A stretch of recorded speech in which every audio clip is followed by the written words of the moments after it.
नमस्कार भाई दोस्तों, ये वीडियो आप ऑफिशियल दीपक फौजी यूट्यूब चैनल और टिंडर टीवी के ऊपर देख सकते हो। टिंडर वीर जी को कुछ इमरजेंसी आई हुई है, वो मतलब गेस्ट वगैरह आए हुए थे, वो नहीं बना पाएंगे, तो आप वहां पर भी देख सकते हो। दोस्त, सबसे बड़ी बात यह है कि देश का प्रधानमंत्री बार बार एक बात बोल रहा है, एक बार नहीं बार बार एक बात को बोल रहा है। देश के सामने बहुत बड़ी समस्या आने वाली है और लंबे समय तक ये समस्या रहेगी, लेकिन समस्या क्या आने वाली है ये नहीं बता रहे, उसका समाधान क्या है वो भी नहीं बता रहे। बस आत्मनिर्भर बनो, जो समस्या आएगी उससे खुद ही निपटना आप। उधर से रूस ने तो और बड़ा संकट पैदा कर दिया, बोला 1 अप्रैल के बाद हम किसी को तेल नहीं देंगे। गैस की समस्या देश के अंदर चली हुई है, अब पेट्रोल डीजल की समस्या आएगी तब तो ठीक है। अब सबसे और भी बड़ी समस्या खाद की समस्या आएगी। सबसे ज्यादा खाद हमारे को अगर कोई देता था तो वो रशिया देता था। रशिया ने खाद देने से मना कर दिया, बिल्कुल मना कर दिया। कहां है भाई वो विश्व गुरु नाम का? हाँ, विश्व गुरु एक काम बड़ा अच्छा कर रहा है भाई, ये अदा है ना इसकी सबसे अच्छी लगती है मेरे को। बीच बीच में चेक कर लेते हैं कहीं भक्तों की संख्या में कमी तो नहीं आ गई है। दोपहर में एयरपोर्ट का उद्घाटन कर रहे हैं और लाइटें जलवा रहे हैं फोन की, कि फोन की लाइटें जलाओ तब उद्घाटन मानूंगा मैं, और लोग लाइटें जला रहे हैं। झूठ मान लेते हो आप, हमारे को पता है, आपको यकीन तो होता नहीं किसी चीज का।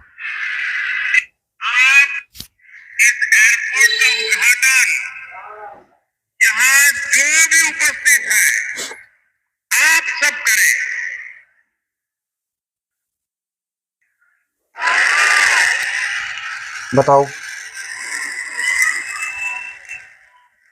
इसलिए आप अपना मोबाइल फोन निकालिए, अपने मोबाइल फोन का फ्लैश लाइट कीजिए और आप इसका उद्घाटन कर रहे हैं।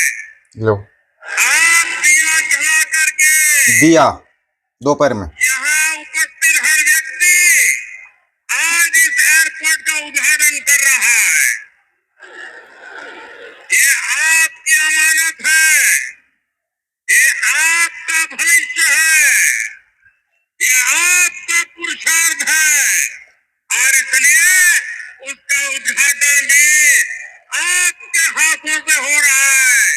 आप अपने भारत माता की जय बोल करके हाथ ऊपर करके, हे भगवान, हे प्रभु, बचा लो इस महामानव से, इस दुनिया को बचा लो। ये देश तो बचना नहीं कम से कम, लेकिन इस दुनिया को तो बचा दो। हद ही कर दी, बिल्कुल ही सारी लिमिटें क्रॉस कर दी इस बंदे ने। हाँ, एक बात जरूर बोल देता, देश के ऊपर बहुत बड़ा संकट आने वाला। महाराज उस संकट का नाम तो बता दे। चलो हम बताते उस संकट को। ये महाराज तो क्यों बताएंगे, महाराज तो आपको कुछ बताएंगे भी नहीं, कहीं सोच रहे कुछ बताएंगे। हाँ, लाइटें जलवा लेंगे। 1 अप्रैल से रूस किसी भी देश को नहीं बेचेगा पेट्रोल। 1 अप्रैल से दूसरे देशों को अपना पेट्रोल बेचने पर रोक लगाने का बड़ा फैसला लिया है। यह पाबंदी अगले 4 महीने यानी कि 31 जुलाई तक लागू रहेगी। वैश्विक बाजार की अस्थिरता, रिफाइनरियों पर खतरे और देश में पेट्रोल की संभावित किल्लत से बचने के लिए रूसी सरकार ने यह कदम उठाया है ताकि घरेलू कीमतें पूरी तरह नियंत्रित रहें। कमाल की बात है। रूस के उप प्रधानमंत्री अलेक्जेंडर नोवाक ने शुक्रवार को ऊर्जा मंत्रालय को एक निर्देश जारी किया है। इस निर्देश में साफ तौर पर कहा गया 1 अप्रैल से पेट्रोल के निर्यात को प्रतिबंधित करने के लिए एक प्रस्ताव तैयार किया जाए। स्थानीय समाचार एजेंसी TASS की रिपोर्ट के मुताबिक यह प्रतिबंध केवल कुछ हफ्तों के लिए नहीं बल्कि पूरे 4 महीने यानी 31 जुलाई तक लागू रहने की संभावना है। ये रूस ने अपना जो नया खेल खेला है ना, इस बड़े फैसले के पीछे अंतरराष्ट्रीय और भू राजनीतिक कारण छिपे हैं। उप प्रधानमंत्री नोवाक ने स्थिति स्पष्ट करते हुए बताया कि मध्य पूर्व मिडिल ईस्ट में चल रहे मौजूदा संकट ने वैश्विक तेल और पेट्रोलियम उत्पादों के बाजार में भारी अस्थिरता पैदा कर दी। इस तनाव के कारण कीमतों में तेजी से उतार चढ़ाव देखा जा रहा है। हालांकि उन्होंने इस बात पर भी जोर दिया कि विदेशी बाजारों में रूसी ऊर्जा संसाधनों की मांग अभी भी काफी ज्यादा है, जो उनके देश की अर्थव्यवस्था के लिए एक सकारात्मक पहलू है। सरकार की ओर से जारी बयान में यह आश्वस्त किया गया कच्चे तेल का प्रसंस्करण रिफाइनिंग पिछले साल के स्तर पर ही बना हुआ है, जिससे पेट्रोलियम उत्पादों की स्थिति आपूर्ति सुनिश्चित हो रही है। ये तो किया रूस ने, जो किया ठीक है भाई। भाई उनका तेल है, उनका दिल करेगा बेचेंगे, दिल करेगा नहीं बेचेंगे, मर्जी है उनकी। कोई दबाव तो नहीं दे सकता ना, उसके ऊपर भी कोई दबाव दे सकता नहीं, दे सकता, ठीक है। लेकिन जो सबसे बड़ी चीज रशिया कर गया, उस चीज की तरफ किसी का ध्यान नहीं गया जिसके ऊपर की जाना चाहिए था। ईरान पर अमेरिकी इजरायली हमले के कारण होर्मुज स्ट्रेट से तेल और गैस ले जाने वाले जहाजों की आवाजाही बंद है।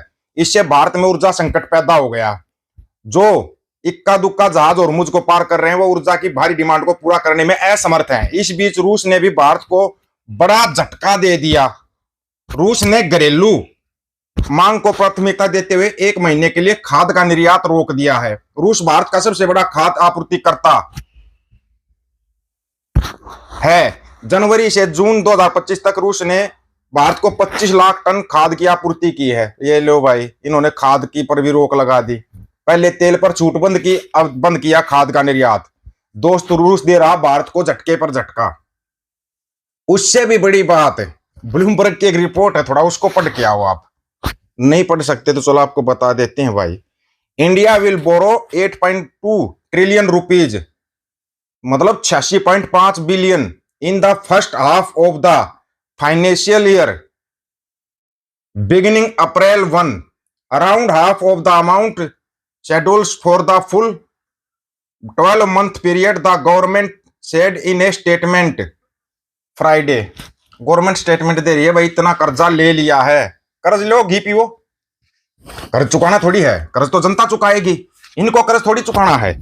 अब ये जो 8.2 ट्रिलियन, तुम 5 ट्रिलियन की अपने आपको अर्थव्यवस्था बता रहे, 8.2 ट्रिलियन का तुमने कर्जा ले लिया, फिर तुम व्यापार किस चीज का कर रहे हो बताओ? $100 अरब का उस देश से व्यापार, $500 अरब का उस देश से व्यापार, $700 अरब का किसी देश से व्यापार। क्यों मूर्ख बनाया जा रहा है जनता को?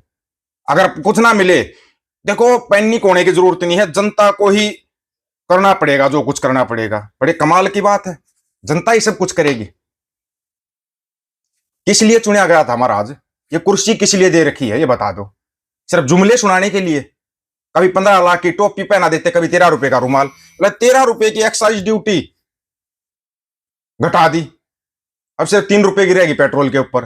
देखो पेट्रोल सस्ता हो जाएगा। अबे एक्साइज ड्यूटी घटाई है, तुम कौन सी एक्साइज ड्यूटी? जो तेल की कंपनियां हैं उनको फायदा होगा ये।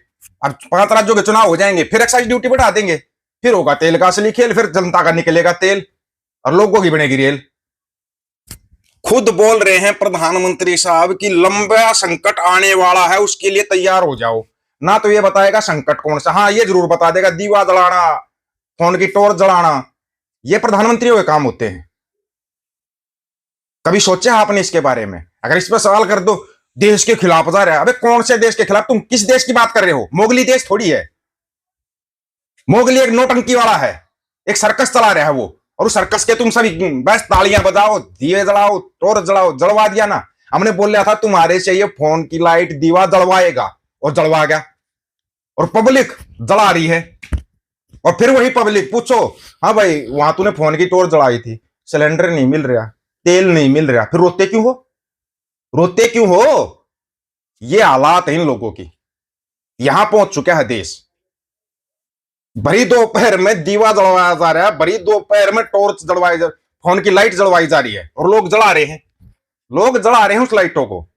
रसिया तो इतना अच्छा मित्र देश था, पहले तेल पे छूट बंद करी, अब तेल बिल्कुल बंद, खात बंद। तुम्हारे खाने के लाले पड़ने वाले हैं। आप लोगों की क्या राय है? अपनी राय रखना, आपकी राय का इंतजार रहेगा। आपकी राय बहुत महत्वपूर्ण है। सभी साथियों को राम राम, नमस्कार, आदाब, सत श्री अकाल। वीडियो को ज्यादा से ज्यादा शेयर, चैनल को सब्सक्राइब, बेल आइकन को जरूर दबाना दोस्तों। ऑफिशियल दीपक फौजी YouTube channel, Tinder TV channel. बात हक और सच की करेंगे, हक सच की बात हम करेंगे। वीडियो को शेयर करनी जिम्मेदारी आप लोगों की है। गज के आखो, वाहिगुरु जी का खालसा, वाहिगुरु जी की फतेह।